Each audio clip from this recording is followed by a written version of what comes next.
Three, two, one. Hello, everybody. We are here at the World of Paleoanthropology for today's episode. We have a very special guest, and well, I say that every time because all of our guests are very special, but we are here with Keneiloe from South Africa, who is here in the United States on a very special trip, which we will talk about later on. But right now, we are going to just introduce her, have her talk a little bit about who she is, where she comes from, what her jobs are at the museum, and a little bit about what her projects are, and just, the things going on in the world of paleoanthropology. So I'm going to hand it over just to start, and why don't you just introduce yourself? Okay, well, thank you very much for having me, Seth. So my name is Keneiloe Molopyane, and I am the current curator at the Maropeng and Stigma official visitor centers for the Cradle of Humankind in South Africa. And what my role essentially is as a curator, I not only curate the exhibitions that are happening in our facility, but I'm also like working on the science communication aspect and really trying to brand the Maropeng and Stigma visitor centers not just as a tourist area, but as a science hub, So that's the shift that I want to introduce. But my background, I'm an archaeologist. I studied archaeology at the University of Pretoria. And then somewhere along the line of my undergrad years, I got interested in human skeletons. And that's when I moved to the UK to do my master's in bioarchaeology. And this was in about 2010, 2011. Moved back to South Okay. Africa. And I somehow find myself in Cape Town as an intern. And I got into underwater archaeology. So I was Oh, like wow. digging up shipwrecks for the Smithsonian Institute, the African American Museum, for their Mhm. big opening exhibition. We dug up a shipwreck in Cape Town for that. And then maybe about a year later, I moved to Wits, back to Johannesburg. So I'm from Benoni, which is a small town in Gauteng, and so it was great to move back from Cape Town to Joburg, so I was closer to my family again. Mhm. And I lectured at the archaeology department at the university, Wits University. Okay. And I also started my PhD in biological anthropology as well. So yeah, that's been like the past decade or so of my life. And then like so the during my PhD, at some point, I took a break, and by take a break, I mean I took like maybe a month or two off to like decompress and de-stress. Right, right. And I joined the Rising Star team. That was your So break, joining the Rising Star yeah, team. yeah, that was my break. Like normal people would go on a relaxing break, meditate, cook food, and do all of that stuff. No, I went extreme and I went caving, digging up fossils. And yeah, and then I guess from that adventure, from like diving onto shipwrecks, and excavating fossils from like a really difficult cave system, Mhm. um, it really started my career in some ways. And that's how I actually find myself in Dallas today. Right, which we are going to talk about in a little bit because I want to keep that under wraps until we get to it. But so you were part of the Rising Star team, so you obviously know Lee Berger and work with him. Obviously, being at the University of Witwatersrand, you probably know him pretty well. Um, we've had him on the show twice now, Mhm. and one of the things that we always talk about is something that you mentioned, and that is science communication. Right. That's something that I'm huge on. I mean, that's what we're doing now. That's the whole point of what I'm trying to do. Mhm. So I think it's a great thing that you are doing this and you're trying to bring something that has in the past been so secluded to certain individuals and opening it up to the public. And I think that's a great thing that you're doing, and I applaud you for doing it. And I think you're doing a great job. Thank you. And I just, I want to thank you for being here because I know that's just a big part of spreading that knowledge. Mhm. I hope to one day visit your museums. I'm sure I will get there at some point. Yeah. And so then that does bring us to why are you in Dallas right now? Right. So, if you have been keeping up with the news, I think last year sometime, it must have been August, September of last year. Mhm. Two very special guests from South Africa flew to the United States. And these were the fossils of Sediba and Homo Naledi. And they came to America, it must have been September, I think, of last year, for a big exhibition at the Paleoanthropology Museum of Nature and Science. And this was the first time that fossils from Africa were actually on display in America or just outside of South Africa. And this exhibition was called Origins Fossils from the Cradle of Humankind. So it was Right, right, introducing the world to the fossils at a personal level. So, people could come in and view them as much as the South African public had that opportunity.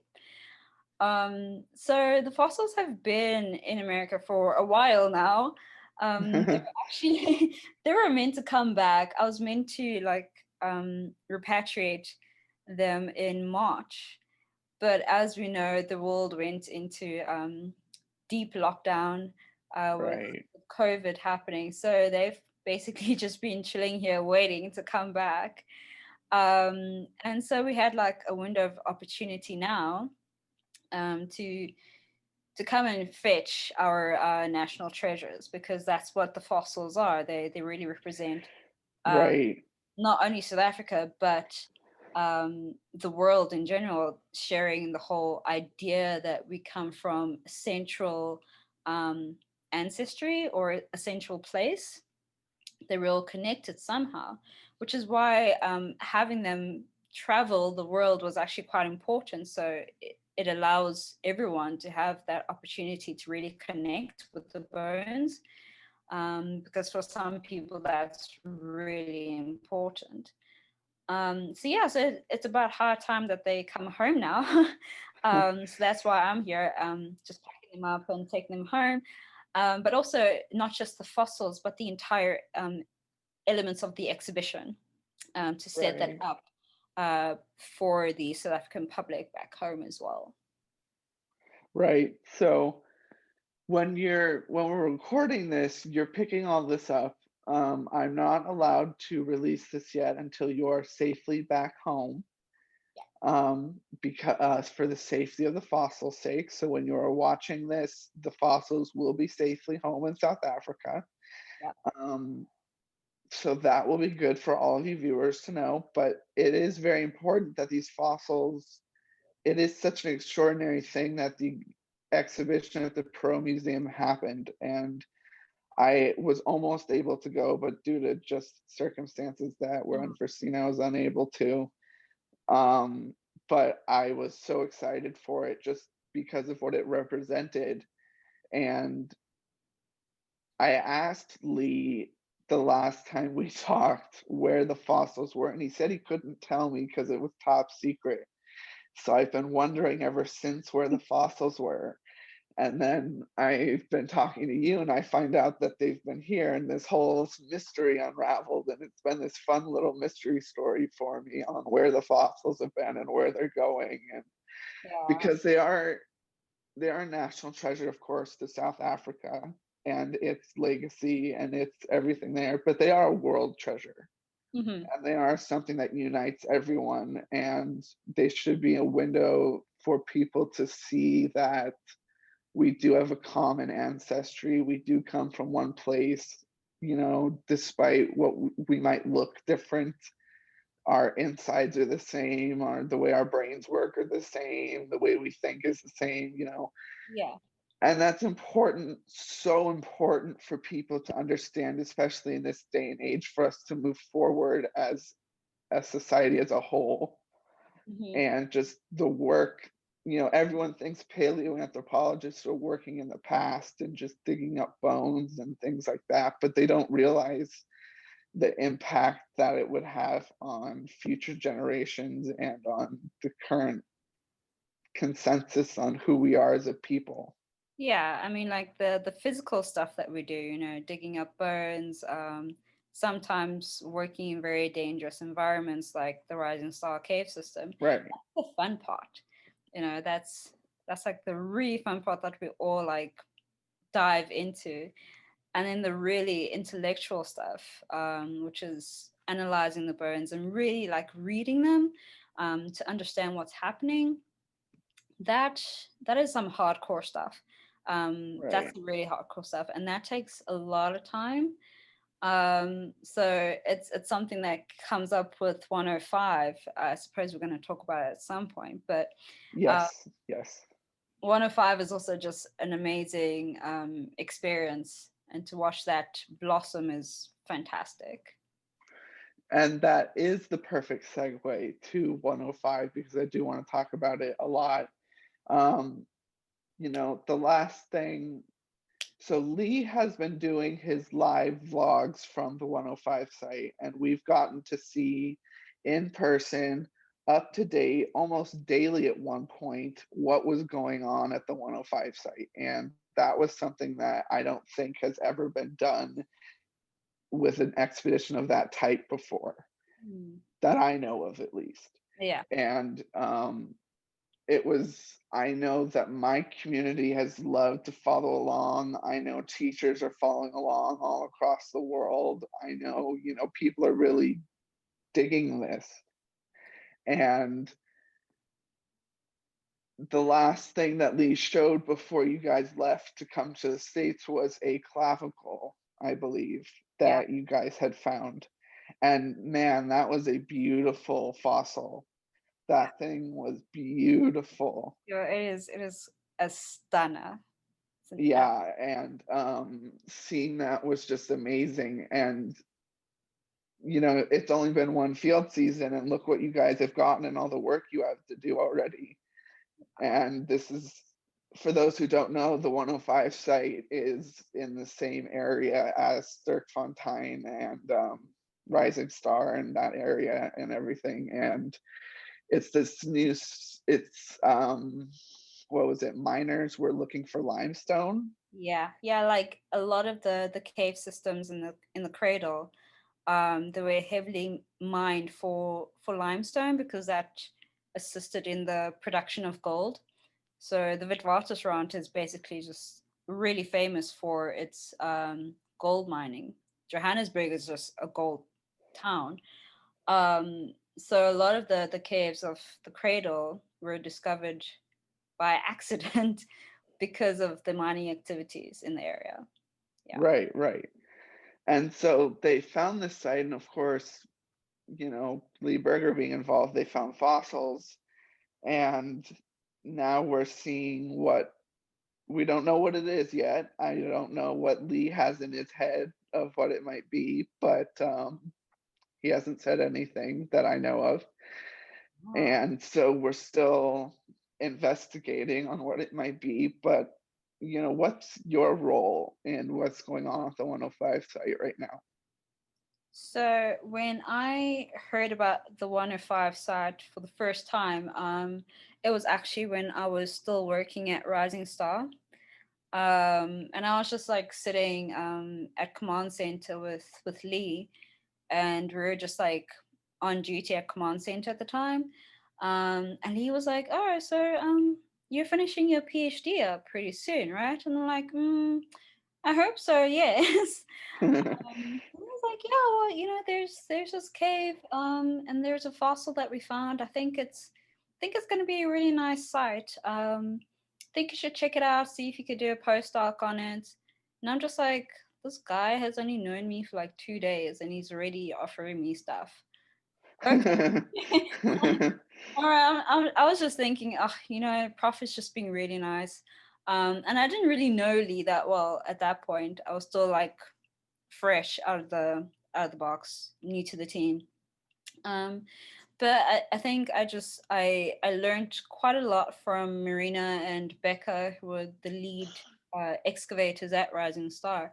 So I picked up a lot of the skills from them, and then I think it was this year, or we spoke about it sometime last year, but it really came into effect this year, um, with COVID, and then the site opening up. And Lee was like, "Listen, do you want this? Like, do you want to be involved?" And I'm like, "Yeah, sure, of course." So somehow, like, it never became official, but somehow I became one of the lead researchers on site, and that was just based on my experience with the original Rising Star team. Okay. And then I would always just like sit with Lee and just watch him as he analyzed the fossils and stuff. So I've learned how to identify brittle blocks and Right, right. bare material in it. So in some ways, I've been like mentored into taking leadership of the site, which I think will happen in the next coming months or so. Um, but yeah, so I'm sort of like the second in command on site, I guess you could say that. Okay. Well, Yeah. that's awesome. And you've popped up in a few of his videos, and I know a lot of people have enjoyed seeing you and what you've been doing. And it's always fun seeing you. Um, so being the first field season, obviously I assume you plan on going back next year. Yeah, definitely. And what does that look like? Are you just going to start with, I don't remember how it's divided up, but I know you made like an exterior of the cave above ground and Mhm. it's divided into sections. Are you just going to go through section by section again, or what are you guys going to do? Well, so like you said, we have created a mock cave site on the surface.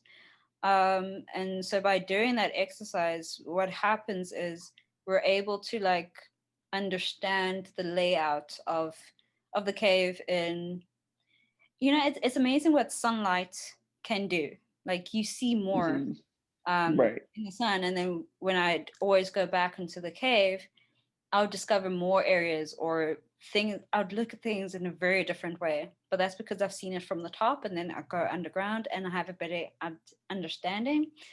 Um, so at the moment, before we closed off the field season, we had about 12 dumps. So 12 areas. Dumps, that's what they're called. Okay. Yeah, Yeah. 12 areas that we're quite interested in. Um, so next year, um, we might not go full force into the field just yet, Hmm. because we've picked out a lot of blocks that need to be prepared. And that's going to take about 6 months to a year initially, just to prepare all those blocks. But that does give us some time to actually look at the site again and to really understand what it is that happened there, how the bridge is flowing and forming. It gives us time to date the site. So we had geologists on the team as well, and they're doing their things with the rocks, whatever it is that they do. They're but yeah, I mean, I sort of have an idea of where the fossils are lying. Okay. Uh, Right. but it would be interesting to go back into the dumps that I'm not too sure of, just to make sure that there's nothing there. But I Right. have an idea of where the juicy stuff is, and Lee also thinks he knows where all the juicy stuff is as well. And I'm just like, yes, I'm not stupid. I can do this. That's great. That's great. Well, I'm so excited to see what, comes from that because, I personally, my journey with paleoanthropology started when I took a just anthropology 101 class in community college, Yeah. and it happened to be 2013. Ah. And so I was just browsing Facebook or something, and an article popped up, new human ancestor found in South Africa. Mm. And it was Homo naledi, obviously, and that just hooked me. And I have been hooked ever since, and everything involving Homo naledi and Rising Star and Wow. that whole area has just had me hooked. And, having another site right there is just icing on the cake. And it's like, what could be there and what is it? And, we have no idea yet. Oh, Um, it's incredible. It's absolutely incredible. And I mean, you have more experience in um, the interest in paleoanthropology than I do, actually, because I was not interested in paleoanthropology or fossils or stone tools at all as an undergrad. I found that very, very boring. And that might have been because of the way that it was taught. Like right, it was not interesting at all. And even being involved in the Rising Star second expedition, again, I was bored and I was like, okay, let's just try this thing. I don't know if I like it. I don't know. And that was like my first time of actually being involved with paleoanthropology, the first time I dug up a fossil. Um, and I don't know, I think because the experience was just so extraordinary and I was learning it in a very non-traditional way, right, I right. got hooked onto it. And I'm just like, where have you been all my life? Yeah, I understand that feeling. It's definitely, I am happy to, I'm not very far along in my official schooling. A lot of my knowledge on paleoanthropology has come from literally talking to people like you and talking to Professor Berger and talking to other professors and reading books and all that, but I am proud to say that I did just finish my last class in college and I'm going to be able to move to university next semester Well, and start my degree in biological anthropology. So I am very excited about that. And it just seems to be the perfect timing with everything going on in the world. right? Yeah. And because I talk about it with everyone that I have on here, the Tim White paper in 2001 or 2000, whatever it was, that said no more fossils were to be found. And it's just like, you know look what we have now. It's just unbelievable. Yeah. And i I personally believe, and I love the saying that Lee has, never stop exploring. I think there's still so much left out there to find and so much that we haven't any idea about whatsoever. Yeah. No, for sure, for sure. It in some ways it's almost like the Tim White paper was like I dare you to go look out for stuff. Mhm. Instead of saying, oh, there's nothing, don't look. It was like there's stuff there. You need to look. Um, and there are some people that are just born to be explorers. Like we don't know how to do anything else. So I do think that there will always be something coming through. Um, Right. yeah, simply because people will always be looking, whether it's a generation later or earlier, it will happen. And I think that that's a great point. And it makes you wonder what has happened in the past that we've lost, like what things have been found, what full skeletons have been found in the past that were smashed up to be used as medicine or something, you know, Yeah. Yeah. things like that. Um, but just so moving forward, what is happening? Do you actually, was it Nao that was in the States? Yeah. So we have Karabo, which is the Sediba skeleton, and Neo, who is Okay. from Naledi. Yeah. Okay. Now, where, so you're securing them. They, at this point, are secured. What's next for them? So what's next is tomorrow we head out on our little road trip, leaving Dallas to Houston, and then we're catching a flight and we're going home. And then when we get home, they get locked up again in the vault, just to wait up for another opportunity to be on showcase to the South African public, and that will be with the reopening or the reconfiguration or whatever, of the same exhibition that was at the Paleoanthropology Museum, but now in South Africa. Okay. Maropeng Institute. And also, we're thinking of having that exhibition be a traveling exhibition. So Ooh, it would travel to perhaps Durban, KZN, and then to Cape Town or something. But just to like expose the rest of the country for individuals who can't come to Maropeng, just give them the opportunity to check it out. that's awesome. And I think, you know, having that opportunity is a great thing. Um, so so they will be on display basically. Like they're not Yeah, the plan is to have them on display. Of okay. course, a lot of planning needs to occur, but yeah, the plan is to have them on display again.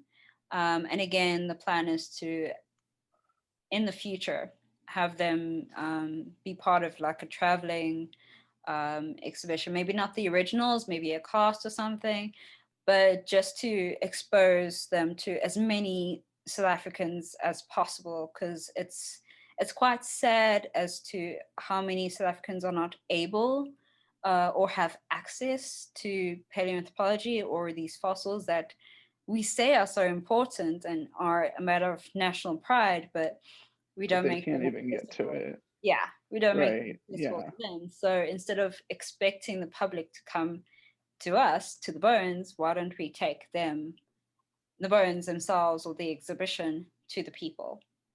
Which is a great thing I think that you're doing. And it goes along with the science communication and the whole exposing everyone to it. And I think that's just a great thing. Now, I know every country is different.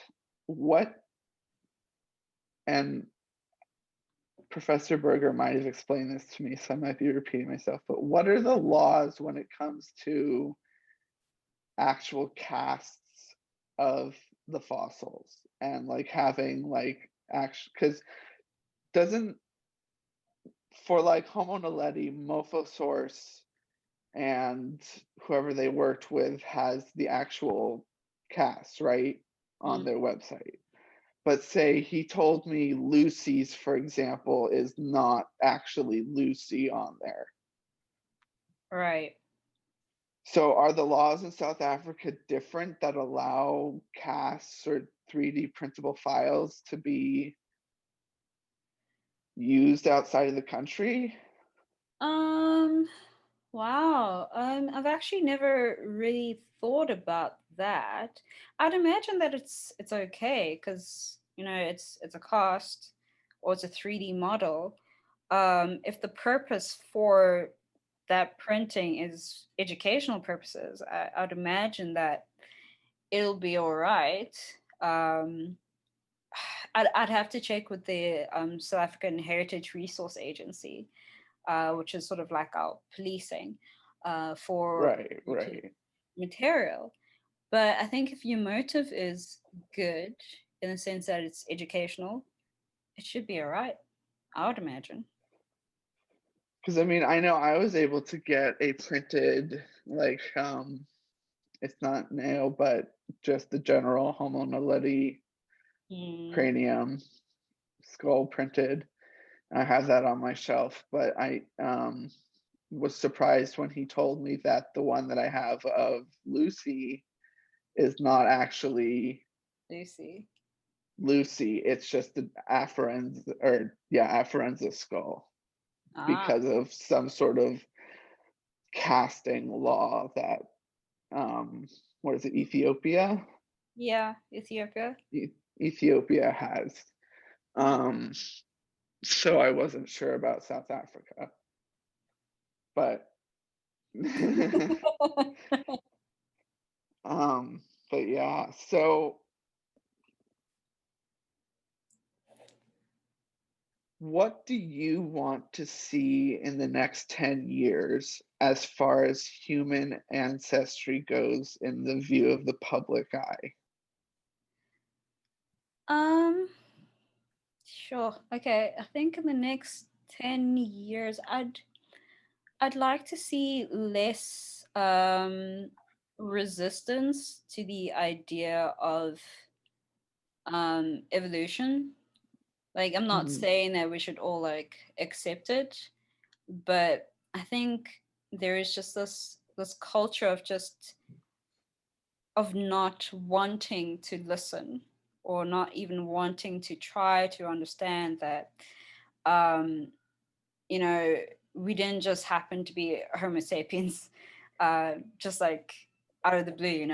There were certain developments and things that had to happen in order for our species to come about, and just being open and using the ability to think in different directions, I think is what mhm, I'd like to see, especially in the younger generation. um I think that would help a lot, not just for evolution but in general. um it's quite a nice skill to have, I think.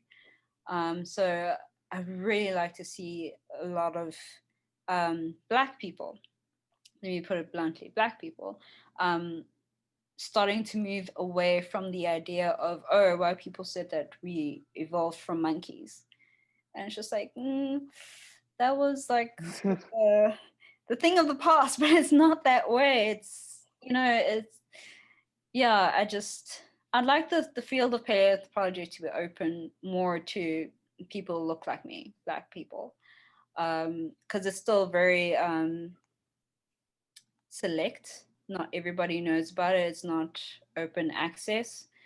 Um, so yeah, so I think a lot of our mission for my generation is to get that out there and to encourage as many people as possible. Not necessarily to build a career in paleoanthropology, because we all know that competition for jobs is quite tough, mhm. but just to take the subject for at least a semester. Um, and because I really think that paleoanthropology and archaeology actually encourages you to read and to think on a Yes, whole different level. It yes. exercises your brain, and you start. It's just the way that you start thinking and reading is incredibly different. And I Mhm. think it's quite a vital skill to have. Yeah. So, and I'm trying to be as correct here as I can be. In the African community, there's a stigma that is there a stigma that like evolutionary science is like the white man's science, and like it's a big no-no because of that? Not that it's a big no-no, but it's just like that's white people things. Why are you going there? Like we don't believe Okay. that. We don't come from monkeys, and it's just like not a white people thing. I'm just saying. Um, so yeah, I mean, it's and it's that situation for a lot of careers because because of apartheid, there were only certain jobs that black people could have, and it Right. was either you were a nurse or maybe a policeman if you were lucky. if you were a doctor, you were like the best thing since sliced cheese, a doctor or a lawyer. Um, so to have like the other career options creep in, like archaeology and paleoanthropology, is very rare. Because also you get asked, oh, but what are you going to do with that career? Are they jobs, or how much money are you going to make? And it's like, Right. "Well, I'm not going to make that much money, but I will love what I do."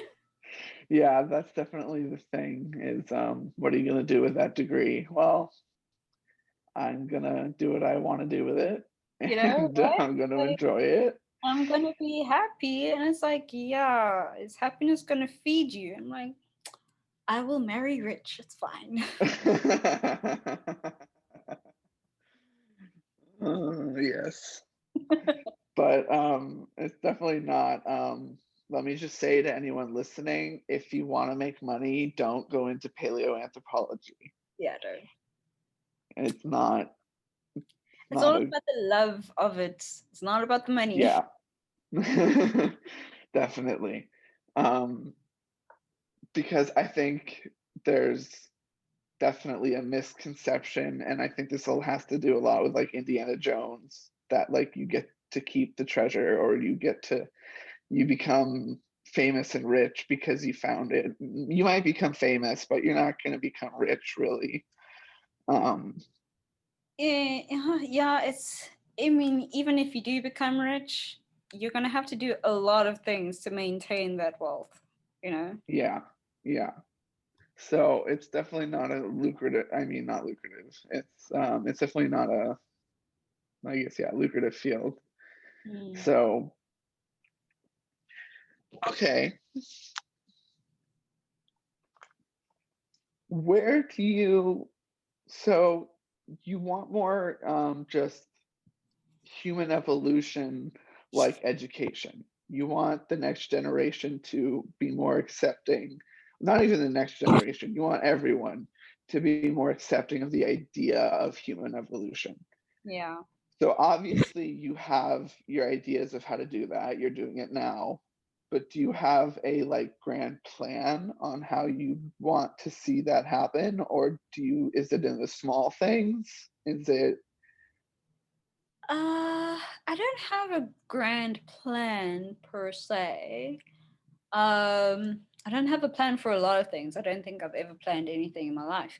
I've sort of just done it, and either it works or it doesn't. But I think it's gonna be a collective effort, Mhm. from everybody in STEM, and just being representative. I think, for more open and out there, that should help in some way. It's going to be like the little steps, that do it. I think a lot of scientists are very, um, dull and boring in the way that they've like portrayed themselves. Uh, Right. so yeah, we sort of need to change that image a little bit. Um, once you do that, then the stuff that we're talking about becomes way more interesting, and that would then encourage more people to be more interested, and hopefully that will change some mindsets. I don't know. And that's one of the big reasons why I really wanted to talk to you, because since I've become introduced to your work through the 105 site, I've seen your energy and your like just excitement, and you're bringing it to life, and it really comes through the screen. And you know, in my spare time, I watch whatever human evolution documentary I can find, just because even if they're outdated, it's still on topic. Yeah. And these scientists are just droning, and it gets boring even for someone who is so in love with it. And if we can change that image and change the idea of who these scientists are, I think you're right. We'll really have a better and easier chance of getting people more involved and accepting of the idea that this is something real. Yeah, yeah. I mean, even when people refer to me as a scientist, I cringe a little bit, and I'm just like, no, I'm not one of them. Like, I have a personality. I have red hair. Like, no. But just yeah, I think it's definitely very important that we need to change the dynamic of old white men sitting in a library to, Mm, a diverse, fun group of people who are in it because they love it and because they want to share their knowledge, not because they're hoarding their information. Because the stories of, you find a scientist, an anthropologist will find a fossil, they'll keep it to describe for themselves for 10 years and not publish on it for 15 years, and no one knows about it. right. I'm hoping that those days are over, but I think what do they you think? are. I think they are over because, I mean, thanks to the internet and to social media and influencers, it's a battle to stay relevant. Um, so in order to stay relevant, you kind of have to put yourself out there and to put that information out. Mm-hmm. Um, so I mean, I guess people who lectured me in varsity might be a little, not to say that they don't know how to work the social media game, but they would struggle. So Right. with my generation below, we sort of we grew up um, in the social media environment, uh, so that need to be relevant all the time is just it's there. So this whole hidden research area where you keep things to yourself, I think it's not going to stick around for much longer. Um, Perhaps we'll hold back because we want to be correct. We don't want to like put ourselves out there and make mistakes, and the whole world will see it. Um, but there'll be those brave few like myself and Lee, uh, and we're just very open about the way that we do the science. Right. Again, it's all in real time. Like we think it's humorous, and then it turns out to be a whole clavicle, and you're like, oh, okay. Um, Whereas beforehand, I think that would have been super embarrassing. And now we're just like, you're part of the journey. You're part of like discovering this with us. Welcome. Right. You Right. know? Yeah. And I think that's just, I know for me it's amazing. I love it, and I know a lot of people do. A lot of people who aren't anthropologists that just find it interesting and something as a hobby, but a lot of people that are really into it are finding themselves with options they didn't have before, and Right. teachers, like John Mead in Texas, Mm-hmm. um, takes a lot of advantage of the resources that Lee and others put forward to teach their kids, and it's only for the good, I think. Yeah. And you know the more education out there and the more resources that are out there, the better our future as a society, I think, will be, once we realize we are all you know united as one people. Mm. But we tend as a human species to find differences in each other, and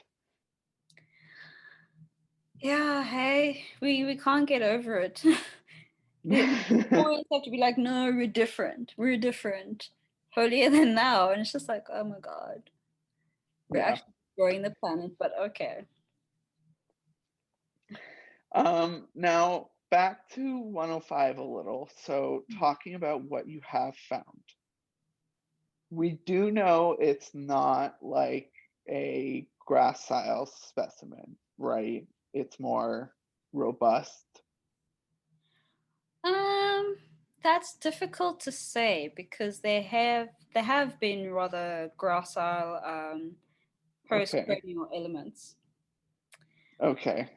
But Um, some of the teeth have been yeah, the teeth quite have been quite robust so far interesting. that we found. And I mean, it's just, is it common sense, or do you know that they're from the same individual? Well, it's difficult to say. We Okay. actually have to like like put the blocks together.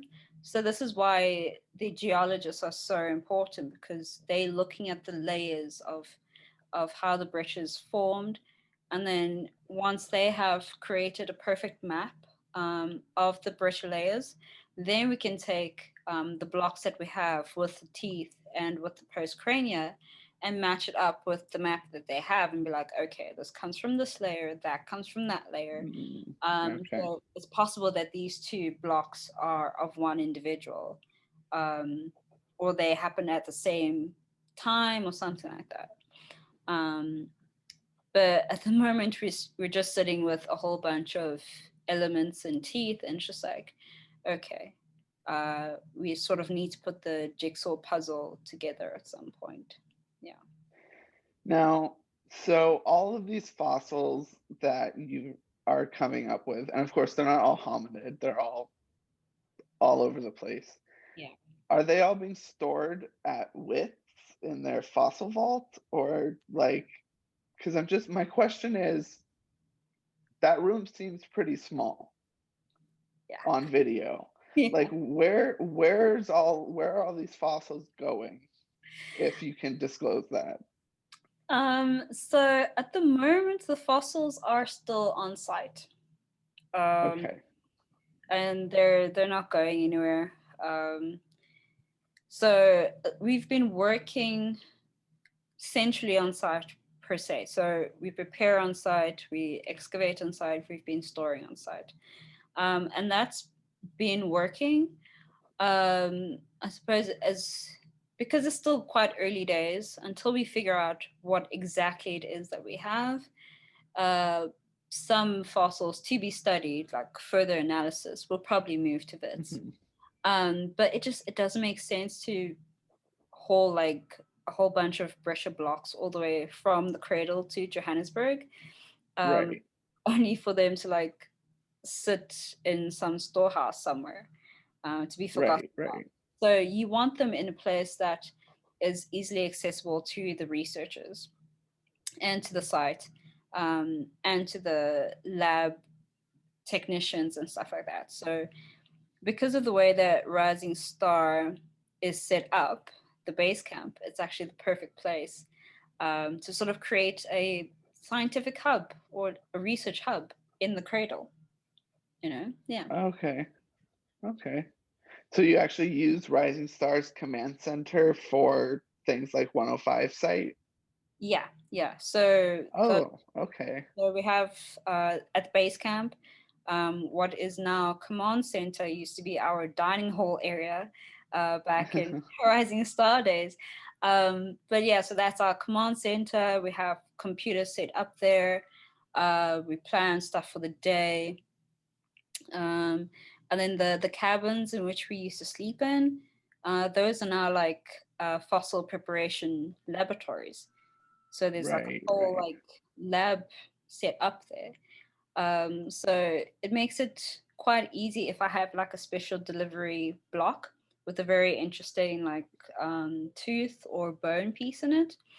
I would record which dump it was from, what it is that I think is in the block, and then send it down to base camp to be prepared, just so that we see what it is. If not being prepared, we'll send it out to be scanned. Again, because of the close proximity, we're able to get feedback relatively quickly. and we're talking close proximity, and just to illustrate how close, and just the Cradle of Humankind in general is, how large would you say? Uh, 52,000 hectares. I mean, Okay, it's massive. right, right. Um, and Do you know how many active hominid sites there are?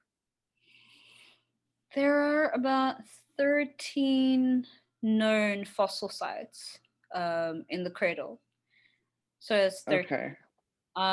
But the cradle also includes this one site in the northwest, which is a different province from Gauteng. It's called Taung. That's where the Taung child was found. And then there's another site it's called the Makapan Valley. It's in Limpopo, Right, right. so it's further north.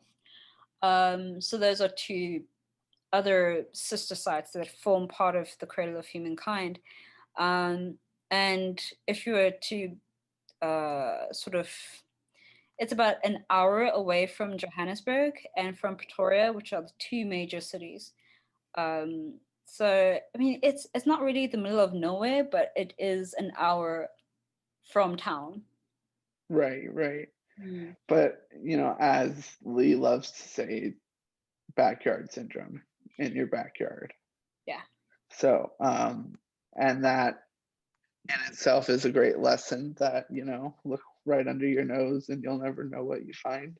Right. But, it's been amazing what's come out of the cradle just the last decade. And I think you guys definitely have more than enough work to do for generations to come, without finding anything else. But I have a feeling there's going to be quite a bit more that comes out of just 105 and other sites that you guys are going to. I don't know. I feel like some sites that aren't public yet. So we'll have to see what you might know of. But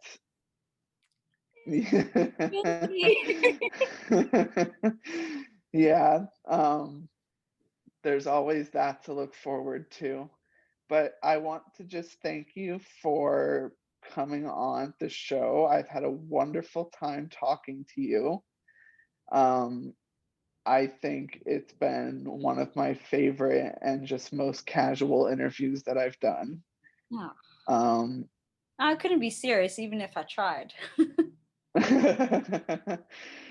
um, and I hope that as things progress, if you would like, we can have you on the show again at a later time. Oh yeah. But I think, we've had a great time talking to you, and I think I'm going to let you go for the day because I know today is your like one day off, between picking up the fossils and traveling and everything. So I'm going to let you get some rest or catch up on your jet lag. But it's been a pleasure talking to you. And I just want to thank you on behalf of the entire world of anthropology community for everything that you do for humans all over the world, human ancestry and human origins. So thank you. Oh, thank you so much. You're so sweet. And thank you for having me on the show. I mean, yeah, always look forward to chatting again. I'll try to sound more smarter next time. Yeah, I mean, everyone's just welcome to follow our social medias, myself, Lee, Mam Zandi, Zandile, and also the Maropeng social media pages. We're trying to really make science and the cradle a really cool place to be. So yeah. Yes, and we do share all of your posts that I see. So we are trying to help you guys out. So yes, everyone make sure to go follow and like all of their social media websites and their hashtags and their handles and everything. Yeah, also just forgive me for this trip. I've been eating my way through America. Yeah, y'all guys have good food. Like I'm not gonna fit into Rising Star anymore by the time we get home. Oh my goodness. Oh Lord. That is funny. Okay. Well, you go enjoy your American food while you still can. While I still And can. and you have a great rest of your day. Thank you. Bye. Bye.